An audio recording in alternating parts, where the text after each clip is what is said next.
So people can start to wonder if Bryan's innocent. Your Honor, Bryan is innocent. And he has an absolute Sixth Amendment right to have his hearings in public.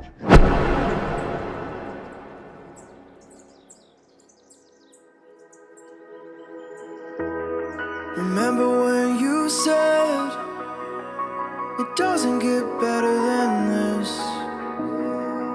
Only a fool would have let Obsessive, he is fastidious, he's about 6 feet tall, he's socially awkward. He planned this whole thing out. Did you notice the charges? He didn't go in to steal. He didn't go in to rape anybody. He went into that home with the intent to kill. As we speak, Jason, they are tearing his Pullman apartment apart for any notes or writings, anything that can match him up to this murder, and I predict they will find it. I guarantee you they're going to find something, some trace in that car, be it the front, the steering wheel, the ignition, the hatchback. There will be something in that car. Newly released DNA evidence, which shows no DNA from any of the 4 murder victims that was found in Kohberger's home or car. This entire court is a sham operation to cover for people who really did what happened in Moscow, Idaho.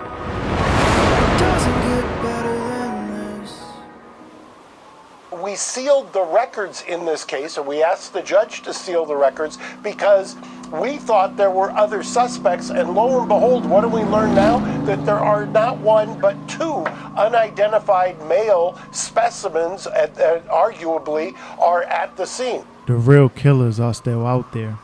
We've heard them say that they've given us 95% of discovery. We've heard them say they've given us all of the discovery, and those things just aren't true.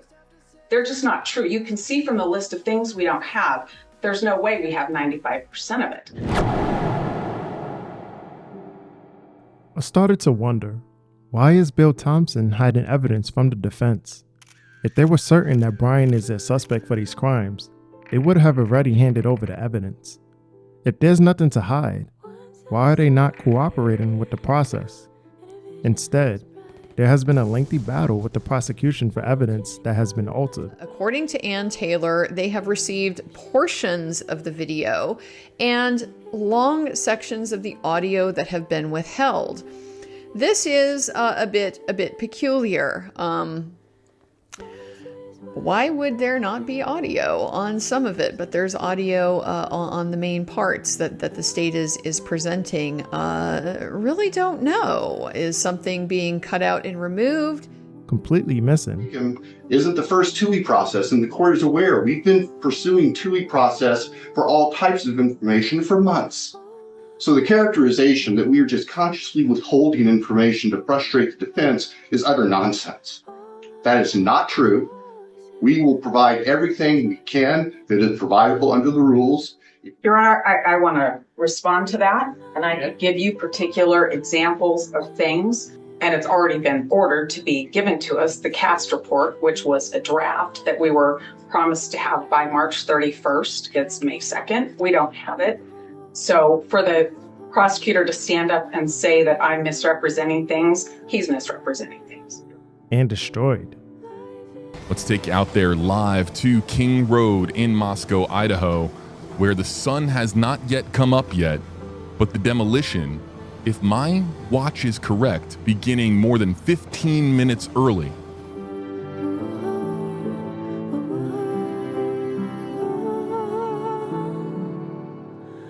All of heaven rejoices when words are spoken in love. All of heaven rejoices when words are spoken in love.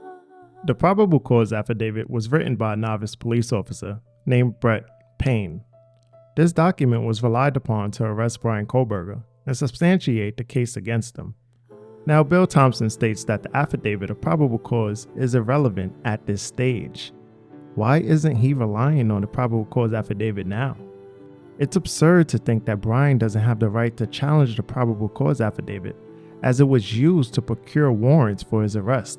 Speaking of the probable cause affidavit, what actually happened on the night of the slayings that the surviving roommates aren't telling us? On November 12, 2022, A day before the murders, the university hosted an axe logging event in which multiple colleges came in town to compete against one another. A neighbor reported seeing a luxury black SUV with Colorado plates or Oregon plates parked at the property during the time of the slayings. Which colleges attended the event? The University of Montana, Flathead Valley Community College, Oregon State, and Colorado State.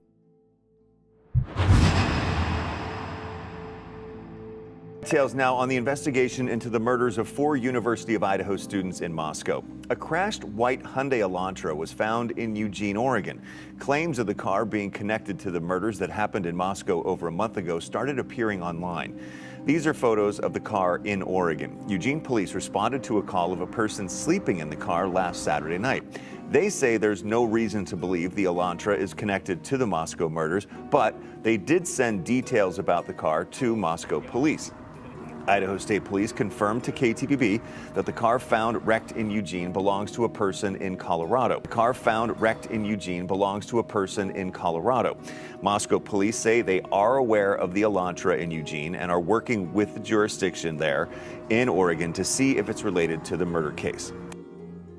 I want to go back now to some breaking news. The suspect in the murders of 4 University of Idaho students has partially outlined his alibi for the morning of the murders. So we know today was the deadline to file if the defense wanted to be able to use that alibi in the trial. Court documents say that Kohberger claims he was driving in the early morning hours on the night of the murders, as he, quote, often did to hike and run and or to see the moon and stars. It goes on to say that he drove that night throughout the area south of Pullman and west of Moscow, including to Hawaii Park. Area south of Pullman and west of Moscow, including to Hawaii Park. Does everyone do like a wine night? Like, let's just do a wine night. Now, in the state of Idaho, the defense is permitted, they may present witnesses on their behalf, and they want to. And one of the witnesses that they want to call is one of the surviving roommates. Take a look.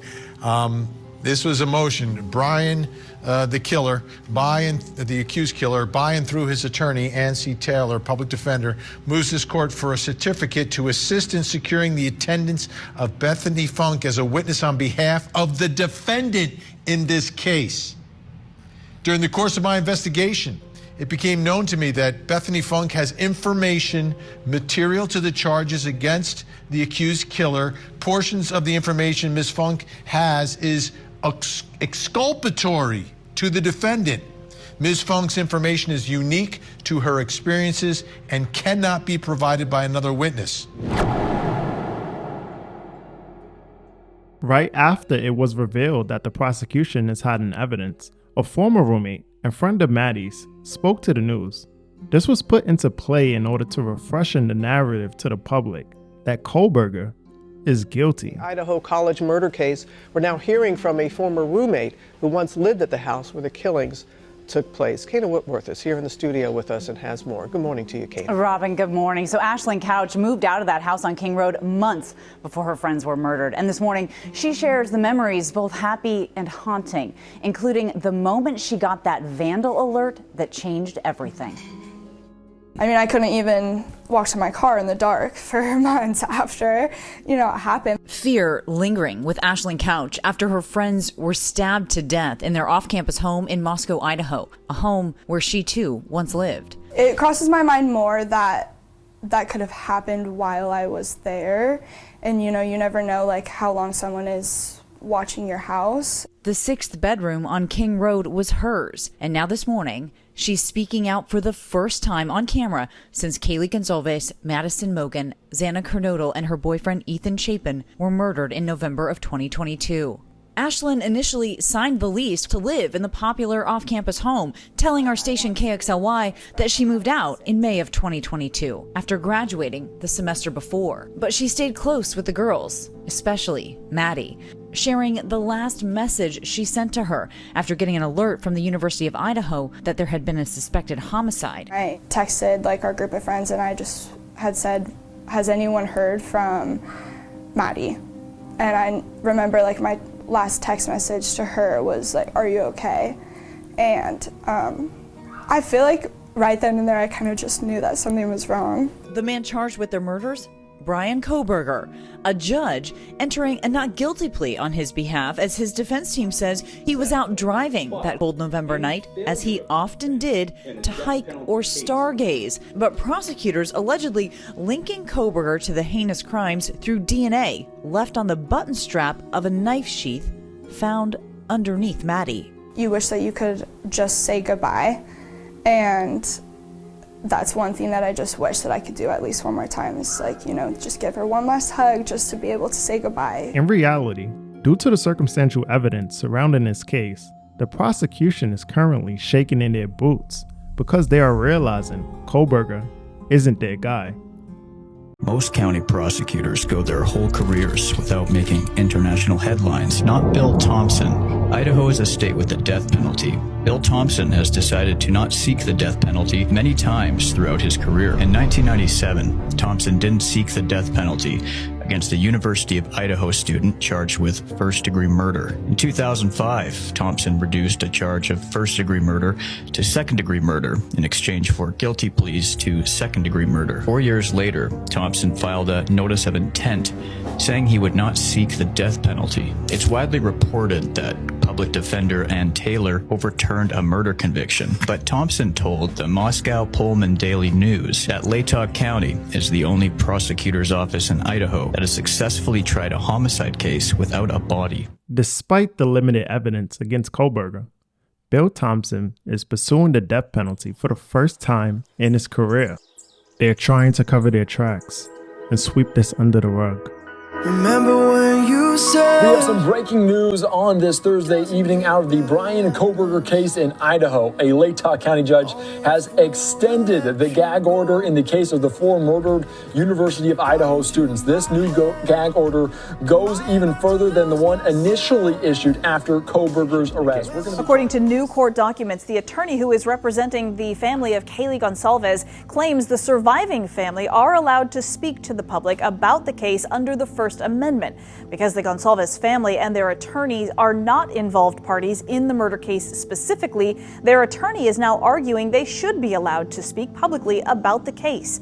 A Latah County magistrate judge issued the gag order last month that prohibits investigators, law enforcement, attorneys, and agents of the prosecuting attorney or defense attorney from speaking to the media or public about the Moscow murders. It seems like they're trying to suppress the story. We want to put rewards out. They're like, don't do that. He doesn't have to go up the steps. Their points of damage don't match. I'm just going to say it. It wasn't leaked to me, but don't say I'm leaking anything. I paid that bill. Hi, I'm Scott Green, president of the University of Idaho, and I'm joined by Temple Kenyon, a fellow Vandal alum and my co-author on the forthcoming book, University President's Crisis Handbook. Or other online retailers like Amazon or Barnes & Noble. You'll find it in bookstores nationwide on December 7th. Go Vandals! The family of victim Kaylee Goncalves, of course, has not been shy about sharing their feelings about what's been going on in the case. In a statement, the family threw a little bit of shade at Judge. Quote, with the most far-reaching gag order in the country, not allowing a victim's attorney to speak while letting the president of the University of Idaho write a book detailing facts of the case, the judge does not seem to understand the gag order himself. Now his logic is, since some of the survey questions violated the gag order, they are part of the, quote, public record.